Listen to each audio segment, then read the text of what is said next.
सर्व स्पर्धकांना नमस्कार. कॉन्स्टिट्यूशन मध्ये फंडामेंटल राईट आपण मस्त वाचतो, रटतो, सगळं करून घेतो. आणि बाबू बनायचं तर रटला आणि विचारला तर सोपं सोपंच आहे, सिंगल लाईन क्वेश्चन. पण युपीएससी एमपीएससी द्यायचं असतं सिंगल लाईन राही नाही, मेन्स बी लिहावं लागते. आणि इंटरव्ह्यू मध्ये बी कधी कधी असे विचारतात आपण का सांगू असं होऊन जाते. म्हणून कॉन्सेप्च्युअल क्लॅरिटी होणं आवश्यक आहे. त्या दृष्टिकोनातून right to equality fundamental right मध्ये आहे. राईट टू इक्वॅलिटी मध्ये किती आर्टिकल आहेत? किती? 14, 15, 16, 17, 18, 5 बरोबर आहे. 14 ते 18. तर आता हे 5 आर्टिकलचं सबटायटल काय आहे? राईट टू इक्वॅलिटी, समानतेचा अधिकार. मग समानतेचा अधिकार तो समानता का हो भाऊ? माहित असलं पाहिजे. मग समानता का हो ते समजून घेण्यासाठी आता हा व्हिडिओ पाहणं गरजेचं आहे. तर चलाच मग आज चला रे भाऊ. तर आपल्याला काय दिसते? पहिल्यांदा डेफिनेशन सोपी सोपी है ना, सोपी सोपी, जास्त कठीण आपण करत नाही. विशेषाधिकाराचा अभाव, जसं नाही का युपीएससी एमपीएससी ला विचारतात ना कीवर्ड भाऊ, बिलकुल तसंच घेतले आहेत. विशेषाधिकाराचा अभाव आणि दुसरा आहे भेदभावाचा अभाव. हे दोन जे आहेत शब्द अत्यंत महत्वाचे आहेत. हे दोन्ही शब्द परस्पर पूरक आहेत, कॉम्प्लिमेंटरी टू इच अदर आहेत. एक आहे तर दुसरा आहेच, आणि एक नसेल, पहिला नसेल तर दुसरा नसेल, किंवा दुसरा नसेल तर पहिला नसेल. ओके. विशेषाधिकाराचा अभाव जिथे असतो तिथे त्या स्थितीला आपण समानता म्हणतो, अब्सेन्स ऑफ प्रिव्हिलेज. विशेषाधिकार काय करते? It differentiate the people and giving the higher and lower status. It makes the society काय करते? स्ट्रॅटिफाईड है ना, स्तरीय करून टाकते. एखाद्या व्यक्तीला त्याच्यापेक्षा जास्त दर्जा मिळतो, त्याला भाव जास्त द्यावा लागतो. अधिक भाव देणं म्हणजे विशेषाधिकार. जसं उदाहरणार्थ मंत्र्याचे पोट्ट आलं, शेंबड सुमड राव तर या साहेब या, बसा बसा. शेंबडा आहे, मंत्री हो का? तुम्ही म्हणा मंत्रालय काऊन? तर प्रोटोकॉल म्हणून, माणूस म्हणून का नाही. माणूस म्हणून विशेषाधिकार नाही, प्रोटोकॉल म्हणून खुर्च्या द्यावं लागते. आता कोण है ना, बरोबर आहे, राईट. तो absence of privilege, no special right to any one. कोणालाही विशेष अधिकार दिला जाणार नाही, सर्वांना समानच अधिकार राहते. म्हणजेच काय? No discrimination, absence of discrimination, भेदभावाचा अभाव. कुठलाही भेदाभेद केला जाणार नाही. भेदाभेद म्हणजे काय? तर आपण बघतो समाजामध्ये वेगवेगळ्या अँगलने भेदाभेद केल्या जातो, डिस्क्रिमिनेशन केल्या जातं. भारतीय समाजाचं तर काय वर्णन करावं. हा माणसालेच माणूस पाणी पाहिजे नाही, कुत्र्याला देईन पण माणसाले देत नाही. हा भारतीय समाज. म्हणजे भारताचा सांस्कृतिक नाही, विकृतीचा इतिहास म्हणावं अत्यंत. जाऊ द्या. तर आपल्याला काय दिसते? भारतामध्ये जातीच्या नावावर, धर्माच्या नावावर, अरे जाती धर्मासोबत प्रांताच्या नाव, भारत एक बी नाही है ना. भारत एक राष्ट्र आहे का? राष्ट्रांचं राष्ट्र आहे. बिहारी भाऊ आला तर हा महाराष्ट्रीयन भाऊ चढून जाते, आणि महाराष्ट्राचा तिकडे गेला तो चढून जाते. का हो भावा, है ना, काही खरं नाही. पण असो, जेव्हा असा भेदाभेद होत नाही, कशाच्या आधारावर? बाह्यांगत बाबीच्या आधारावर. तो माणूस म्हणून त्याला जेव्हा जोपर्यंत ट्रीट करत नाही तर भेदाभेद आला. मग माणूस म्हणून ट्रीट करायचा आहे तर बाकीचे काय घेणं देणं? कसा दिसते, डोंबळा दिसते, चपटा दिसते, नकटा दिसते, काही घेणं देणं आहे? काय नाही. माणूस हो बाई हो, काही घेणं देणं आहे? काहीच नाही. का माणूस बाई झालं तर काय वेगळं होते? नाही है ना. इथून आला तिथून आला, या जातीत जन्मला, या धर्मात जन्मला, का घेणं होते ना? बैताळपणा हो का नाही? बैताळपणा हो. तर absence of discrimination on any ground, on any ground, कुठल्याही ग्राउंड जे एक्सटर्नल मॅटर्स आहेत, एक्सटर्नल बाह्यांगत आहेत, बाह्यांगत बाबी आहेत, त्याचं माणूस म्हणून काही घेणं देणं नाही. माणूस म्हणून काही त्या, क्लिअर, गेटिंग द पॉइंट. जेव्हा ह्या दोन बाबी अशा स्थितीत असतात त्या स्थितीला आपण काय म्हणतो? समानता. So equal condition, it create the equal condition to every one, प्रत्येकाला समान स्थिती निर्माण करते 3 बाबीमध्ये: दर्जा, स्टॅटस इन द सोसायटी, अधिकार in the society, rights in the society and opportunity. एक व्यक्ती आहे त्याला व्यक्ती मनुष्य म्हणून समजणे म्हणजे समान दर्जा, राजाराव की रंगराव समान. दुसरं अधिकार, जे अधिकार एका व्यक्तीला बहाल होतील तेच सर्व व्यक्तींना बहाल होतील. एक माणूस म्हणून, एक ह्युमन म्हणून, means all human right shall be available to all as a human being. आणि अपॉर्च्युनिटी, संधी स्वतःच्या विकासाची. मनुष्य आहे, मानव आहे, मानवाला विकास करावा लागतो. जो विकास करत नाही तो माणूस नाही. जो विकास करत नाही, विकास करत नाही तो माणूस नाही. जो हलाली करते तो, है ना, तुम्हाला माहित आहे. तुम्ही हलाली करता का? नाही. अभ्यास करता म्हणजे तुम्ही यस. तर तुम्हाला संधी मिळाली पाहिजे. एमपीएससी युपीएससीची परीक्षेचे दरवेळेस ऍड आली पाहिजे, मस्त ऍड आली पाहिजे. अपॉर्च्युनिटी नसन मिळत तर असमानता. लक्षात आलं का? So a condition in which the status, rights and opportunities are available at the equal level to all without any discrimination is called as a equality. Clear? आता थोडंसं फिलॉसॉफिकल पाहू. काही धुरंधर लोक आहेत बाबा, तर त्यांचं समजून घेणं आवश्यक आहे. हे लोक नसते तर कसं झालं असतं काय म्हणा, है ना. Aristotle, what Aristotle said, equality consists in the same treatment of the similar person. इक्वॅलिटीची डेप्थ सांगतायत अरिस्टॉटल. इक्वॅलिटीची डेप्थ एकदम क्लिअर डिफाईन करतायत की समानता कशाला म्हणा. आता माणसं जर म्हटले तर सर्व माणसं समान नाही नैसर्गिकरित्या. आता उदाहरणार्थ एक 2 वर्षाचं कार्ट आहे, 2 वर्षाचं कार्ट आहे, त्याच्या नाकाल्याला सेंबूड आहे, है ना, त्याच्या नाकाल्याला सेंबूड आहे, तर त्याच्यामुळे त्याचा सेंबूड पुसून दिला. आता 20 वर्षाचं पोरग आहे ना, तो म्हणते मले बी पुसून दे बाबा, समान अधिकार. जमन का? नाही. त्याला एक कणपटात बी पुसणं स्वतःच्या सेंबड्या. बरोबर आहे? Right, getting the point. म्हणजेच काय, it connotes that there may be a some sort of the reasonable classification. आवश्यक ते क्लासिफिकेशन होईल, पण ज्या गटामध्ये ते आहेत व्यक्ती, त्या गटातील त्या एका व्यक्तीला जे अधिकार मिळतील ते सर्व अधिकार सर्वच यांना मिळाले पाहिजे त्या गटामध्ये. That means here the same treatment to one group based on the some characteristics. म्हणजे सारखे लोकांचा ग्रुप जो असेल त्यांना सारखी ट्रीटमेंट. याचा अर्थ जे सारखे नसतील, the person who are not similar shall be giving the different treatment. सारखी देता येईल का? ह्या दोघांना सारखी देता येईल? अरे बापू तू बी नाक पुसून देतो, जमन का? नाही. ओके. दुसरं जॉन लॉक काय म्हणतात, खूप सुंदर सांगतात की मनुष्य हा कुठून आलाय? निसर्गाची देण आहे. मनुष्य हा निसर्गाची, सर्व प्राणी मात्र निसर्गाची देण आहे. मग निसर्गाचा आपला नियम आहे. निसर्गाचा काय नियम आहे? निसर्गाचा नियम आहे की प्रत्येकाला जगण्याचा अधिकार आहे. प्रत्येकाला स्वतःच्या इच्छेने जशा प्रकारे राहायचं आहे तसं राहण्याचा अधिकार आहे. हा नैसर्गिक नियम आहे.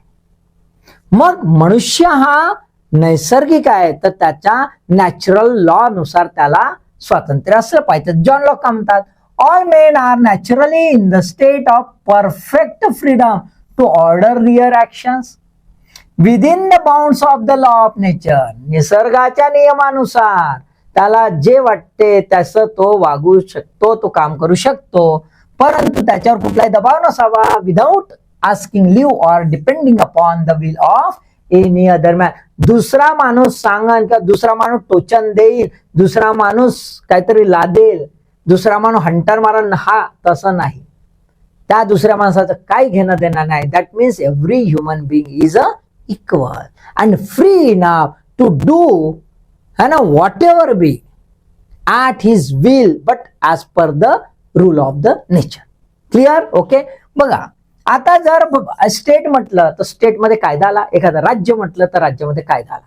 मग कायदा कशासाठी? So end of the law म्हणजे उद्देश, कायद्याचा उद्देश, end of the law is not to abolish or restrain, नष्ट करणे किंवा थांबवणे नाही, but to preserve and enhance the freedom, स्वातंत्र्याला सुरक्षित करणे आणि स्वातंत्र्याच्या ज्या काही कक्षा आहेत त्याला रुंदावणे ही जबाबदारी आहे त्या राज्याच्या कायद्याची.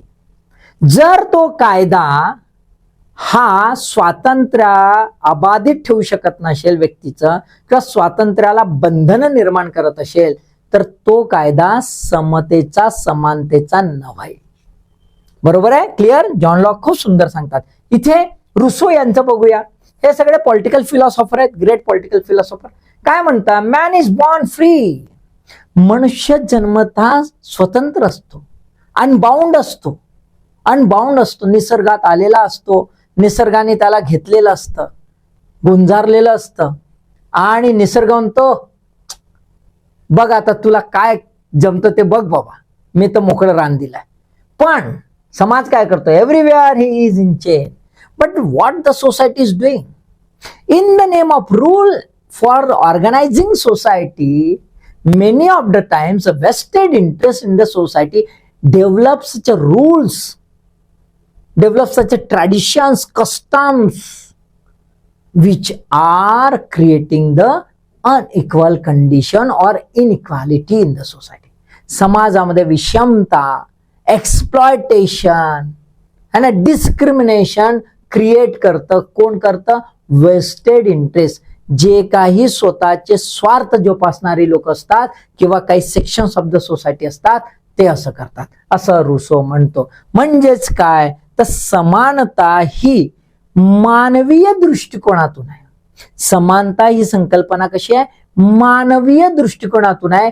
तो मानव आहे आणि प्रत्येक व्यक्ती जर मानव आहे तर त्याला सर्वांना समान अधिकार मिळाले पाहिजे. Okay, clear? आता या दृष्टिकोनातून आपण दोन अँगल्स बघूया. एक, equality as an ideal and equality as a slogan in a struggle. Obviously human society try to pursue to attain the idealism. है ना? समाज काय करतोय? समाजाची इच्छा आहे, जर आपण उदात्त भावनेने बघितलं तर समाजाची इच्छा आहे की समाज कसा व्हावा? समताधिष्ठित व्हावा. Egalitarian society is the ultimate goal of every society. It must have to be a goal of every society. Then it is called as a modern society, a democratic society. याला आपण म्हणू शकतो लोकशाही तत्वावर आधारलेला समाज, जो समताधिष्ठित आहे, ज्याचा उद्देशच आहे सर्वांना समान लेखायचा, सर्वांना समान संधी द्यायच्या. मग त्या कॉन्टेक्स्ट मध्ये समता काय दिसते? एक आदर्श आहे आणि तो आदर्श आहे, समाज तसा व्हावा ही अपेक्षा आहे. म्हणून जगातील सर्वच धर्म जे मूलतः आहेत, मूलतः त्यांच्यात अडल्टरेशन, भेसळ झाली असेल त्याला आपण काय नाही करू शकतो. जे मूलतः आहेत, ओरिजिनल जे आहेत, त्या प्रत्येक धर्माने प्रत्येक मनुष्याला समान लेखलेलं आहे. त्याचं सुंदर उदाहरण है ना, सर्वच माणसं देवाची मुलं आहेत. सबका मालिक एक. मग ही टर्मिनॉलॉजीज काय आहेत? हे काय सांगतं? हे सांगतं बाबा देव सगळ्यांचा बाप. आता एका बापाची सगळी लेकरं, बाप म्हणते बे तुले पाणी नाही पिऊ देव, तू बापू भालधंदे कर, है ना, तू त्याला छुवाच नाही. मायला का हो बाबा? अबे पोट्टे एकाच बापाचे पोट्टे, जर देव एक आहे तरी असं. तर धर्म काय सांगतोय? इट क्रिएट द आयडियालिझम की बाबा समता समानता असलीच पाहिजे. Even when the concept of state arosed and the modernization had been created in the societies, तेव्हा आपल्याला दिसतं की राजकीय तत्वज्ञान पॉलिटिकल फिलॉसॉफीच्या दृष्टिकोनातून स्टेट ही संकल्पना जेव्हा उदयास आली, तेव्हा प्लॅटोपासून सर्वात फिलॉसॉफिकल अँगलनी बघितलं तर माणसाला माणूस म्हणून बघायचं, या कॉन्टेक्स्टमध्ये समानता ही संकल्पना उदयास आली. मी खूप डिटेलमध्ये जात नाही ते पॉलिटिकल फिलॉसॉफीमध्ये इक्वॅलिटी आपल्याला फक्त कॉन्स्टिट्युशनल अँगलनी समजायचं आहे. तर इथे जर बघितलं, if state have a subject म्हणजे सिटीजन्स असतील तर ऑल सिटीजन्स आर इक्वल, सर्व काय राहतील, समान राहतील. And whenever there is equality in the state there can be a possibility of thriving the democracy. जिथे समानता आहे, जिथे समता आहे, तिथेच लोकशाही नांदू शकते. That is a core philosophy of the political thinkers. आता ह्या आधारावरच आपल्याला दिसते जगामध्ये संघर्ष झाले. फ्रेंच रिव्होल्युशन जर बघितलं, फ्रेंचची रक्तरंजित क्रांती जर बघितली, त्याचं स्लोगन काय होतं, स्वातंत्र्य, समता, बंधुता, लिबर्टी, इक्वॅलिटी अँड फ्रॅटर्निटी. त्यानंतर जे मॉडर्नायझेशन मधलं रुख बदललं तर ते डिकोलोनायझेशन मोमेंट मध्ये पण दिसतं है ना. आणि ते आशिया खंडात, आफ्रिका खंडात खूप जास्त डेव्हलपमेंट झालं होतं 1940s, 30, 40, 50s मध्ये. आणि भारतासोबत आफ्रिकन कंट्रीज सुद्धा स्वतंत्र झाली होती. त्यांचं पण स्लोगन काय होतं, liberty, equality and fraternity. So equality was in the core of all freedom struggle.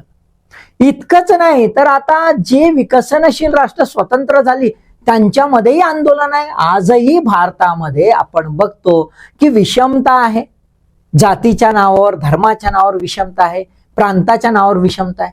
त्यामुळे जे सबाल्टर्न पीपल आहेत, जे खालच्या स्तरातील पीपल आहेत, लोक आहेत, त्यांचे सुद्धा आंदोलन आहे. वंचितांचे आंदोलन आहेत. आपल्याला बघा वंचितांची आंदोलनं दिसत आहेत, स्त्रियांच्या स्वातंत्र्याचे आंदोलनं दिसत आहेत है ना. इकडे आपल्याला जे आहे इव्हन लेस्बियन आंदोलन वगैरे आपल्याला दिसून येतं, पिंक आंदोलन वगैरे दिसून येतं. म्हणजेच काय, प्रत्येक आंदोलनाचा गाभा जर बघाल तर तो काय आहे, समानता आहे. कारण माणसाला माणसासारखं समजलं नाही तर मग काही शक्य नाही. समानतेचा याच्यामध्ये आपण समजून घेऊया की विरोधाभास कसा आहे. म्हणजे समानता, सगळीकडे समानता शक्य तरी आहे का, पॉसिबल आहे, is there any reality, whether this ideal can be converted into the reality, बघून घेऊया. तर पॅराडॉक्स दिसतो आपल्याला नेहमी. काय दिसतो, नेहमी आपल्याला पॅराडॉक्स दिसून येतो. समतेचा आदर्श सर्व मान्य आहे, काही इश्यू नाही, ओके आहे, परंतु असमानता सर्व कक्ष आहे. Equality as an ideal universally accepted but everywhere there is inequality. हे सत्यच आहे, हे सत्यच आहे. आपल्याला दिसतंय की बाबा सर्व समान असले पाहिजे, कसे राहणार. त्या कॉन्टेक्स्टमध्ये दुसरं पॅराडॉक्स बघूया. सर्वांना समान वागणूक मान्य आहे, सर्वांना समान वागणूक असलीच पाहिजे कारण ते मानव आहेत. सर्व मानवांना समान वागणूक मिळाली पाहिजे, treating equally to all. But how it can be possible, सर्वांना सारखे समजणे, ट्रीटिंग आयडेंटिकल टू ऑल, सर्वांना सारखीच ट्रीटमेंट शक्य नाही आहे. का नाही आहे, त्याचं महत्वाचं असं कारण आहे की मानवाला विकास करायचा आहे. मानव आणि इतर प्राणी या समाजामध्ये फरक आहे. इतर प्राण्यांची जी सामाजिक स्थिती आहे ती जेनेटिक इन्स्टिंक्टवर आहे. मानवीय समाजाची स्थिती त्याच्या परे आहे. त्याच्यामुळे त्याला केवळ जगायचं नाही आहे, जगण्याच्या पलीकडे त्याचा सर्वांगीण विकास कसा होईल है ना, त्याचा बौद्धिक आणि भौतिक दोन्ही विकास कसा होईल हे महत्वाचं आहे. आणि त्या कॉन्टेक्स्टमध्ये व्यक्ती एकटा सोलो कधीही काहीही करू शकत नाही. Human being is a interdependent animal. Dependent नाही, इंटरडिपेंडंट, परस्परावलंबी आहे, एकमेकांवर निर्भर आहे. मग एकमेकावर निर्भर आहे तर ऑब्विसली प्रत्येकाला काम वाटून घ्यावं लागेल. So there is a division of work, कामाची विभागणी तुम्हाला समाजात दिसेलच. मग कामाची विभागणी जर असेल तर प्रत्येक कामासाठी एक एकदम विशेष प्रकारचं स्किल लागतं, युनिक स्किलची आवश्यकता आहे. म्हणून आपल्याला काय दिसेल, विभिन्न कौशल्य, डिफरन्शियल स्किल दिसेलच. आता डिफरन्शियल स्किल असल्यामुळे आपल्याला ऑब्विसली डिफरन्शियल स्टॅटस आणि डिफरन्शियल रिवॉर्ड्स दिसणार. उदाहरणार्थ, एका बापाचे 2 पोट्टे आणि दोन्ही पोट्ट्याले बाप लबालब देते पैसे, का कुठं शिकायचं काय करायचं घ्या बापू, चिंता करायची नाही. पण एक पोट्ट जे आहे पहिलं पोट्ट, त्याचं डोकं शार्प आहे, एकदम शार्प, एवढं शार्प विचारू नको. तो म्हणते मला रिक्षाच चालवायचा आहे. जसे नाही का मॅक्झिमम पोट्टे म्हणतात आम्हाला झोमॅटोच घेऊन फिरायचं आहे. मॅक्झिमम पोट्टे खूपच आवडते. मग आता झोमॅटो घेऊन फिरायचा आहे किंवा रिक्षात चालवायचा असं ठरवणारे पोट्टे काय करते, फुल टिपी. काय करते, फुल टिपी. आणि तुम्ही काय करता, तुम्ही काय करता, मला पोट्टे बंब फिरत आहेत, आयुष करत आहे इकडे खोपच्यात खोपच्यात, आणि तुम्ही बिचारे आपले एखाद्या खोपच्यात बसून अभ्यास मरता कोशासाठी. तर तिचंच त्या बापाचं दुसरं पोट्ट, तो म्हणते ह्या भावानं रिक्षा चालवायचं ठरवलाय तर रिक्षा बनवण कोण. मी म्हणते असा रिक्षा बनवीन का माझ्या भावाच्या पायाला जास्त त्रास नाही झाला पाहिजे. म्हणून हा का करते, ह्या बॉम्ब अभ्यास आणि बनते झक्कास इंजिनियर. झक्कास इंजिनियर बनवला, हा असा ढासू रिक्षा बनवते एकदम इन्व्हेंटेड वेगळाच, जेणेकरून याला त्रासच नाही झाला पाहिजे. आणि यानं रिक्षा बनवल्यावर हा चालवते. आता कोणाला जास्त मोबदला मिळेल, रिक्षा चालवायला? नाही तर तू म्हणून रिक्षा बाबा तू बनवलाच रिक्षा, पण चालवण कोण, मी चालवेन. नाही तर मग कसं, मग मला जास्त जमन का नाही, जमन का नाही. मग डिफरन्शियल स्टॅटस आणि रिवॉर्ड राहतील की नाही, yes or no, whether it is acceptable or not. So such a sort of the inequality, असमानता जी आहे ही राहणारच. It's a reality, it's a reality, it is acceptable. पण पुन्हा की कुठले डिफरन्सेस, कुठले डिस्टिंक्शन्स हे स्वीकार्य असले पाहिजे, ते पण खूप महत्वाचं आहे. नाही तर बाबा भयानकच काम आहे. बघा, भेद आणि फरक हे खूप महत्वाचे आहेत. कुठले अस्वीकारणे आहेत आणि कुठले स्वीकारणे आहेत, खूप महत्वाचं आहे. कुठले आहेत अस्वीकारणीय है ना, तर आपल्याला दिसतं की हे जे आहे आपलं प्रदत्त दर्जा जो आहे, प्रदत्त दर्जा म्हणजे जन्मदात अस्क्राइब्ड स्टॅटस, पैदा झाला ज्या जातीत झाला, ज्या धर्मात झाला, सावकारीमध्ये झाला, बिझनेसमॅनच्या घरी जन्माला झालं बाबा है ना, based on the religion, race, caste, sex, place of birth जे काय असेल है ना, त्याच्यासाठी त्याला दर्जाने म्हणून त्याला भाव द्यायचे. मंत्र्याचे पुट्ट भाव द्यायचे का नाही. मग कोणते स्वीकारणीय, तर अर्जित कर्तृत्व प्राप्त दर्जा, अचीव्ड स्टॅटस, जे आधी उदाहरण सांगितलं, बापानं दोघाले लबालब दिलं पण एक पुट्ट गलंग निघालं त्याला बाप का करा है ना. सो स्किल, एज्युकेशन, क्रिएटिव्हिटी याच्यासाठी जे डिफरन्सेस, डिस्टिंक्शन असतील, जी असमानता याच्या आधारावर असेल ती एक्सेप्टेबल आहे, ते एक्सेप्टेबल आहे. पण तरी सुद्धा आपल्याला असं दिसतंय की समाजात अशा प्रकारे काहीतरी वातावरण बनवलं जातं की आपल्याला वाटते ही जी असमानता आहे ही खरंच गरजेची आहे. आणि मग असं पसरवल्या जातं की विचारू नका.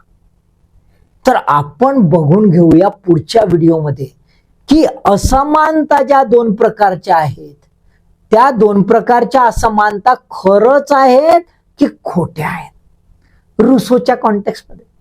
तर पुढच्या व्हिडिओमध्ये काय बघून घ्या, असमानतेचे प्रकार. आता तुम्हाला हे समजलं असं, सोपा कॉन्सेप्ट आहे. आता तुम्हाला 14 ते 18 आर्टिकल समजण्यासाठी अत्यंत मदतनीस राहिले. या कॉन्सेप्टने ते 5 आर्टिकल पहा तर तुम्हाला समजून जाते. मग ते आर्टिकल तर पाहूच आपण डिटेलमध्ये. तुम्ही बनून राहा, टिकून राहा, मस्तपैकी लाईक करा, शेअर करा, अभ्यास तर कराच, तसा अभ्यास करताच. अभ्यासाले ऑल द बेस्ट.